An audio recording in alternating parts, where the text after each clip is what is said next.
waxaan aad ugu faraxsanahay inaan ku guulaystay kursigan maanta oo aan go'aan ka gaadhay mar dambe inaan u tartamo maadaama aan baarlamaanadii hore ku soo jiray laba baarlamaanoo hore oo kii 9aad iyo kii 10aad waxaan se jeclaan lahaa anigoo ku gala qof iyo cod oo aan ku galin doorasho dadban wax badan baan ka campaign gareeyay laakiin ma dhicin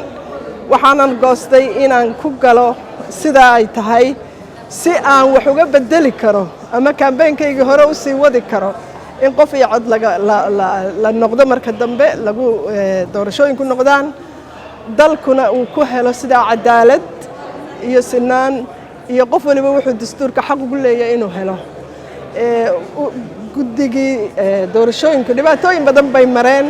aad bay ugu mahadsan yihiin runtii wax badan baan arkayay oo ay dadaal badan iyo culays badan saaran yahay waxaan aad iyo aad ugu faraxsanahay inaan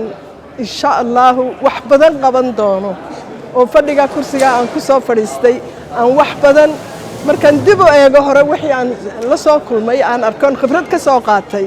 waxaan rajaynayaa inaan ku guulaysan doono waxyaalo badan oo damacsanahay aad iyo aad baa u mahadsantihiin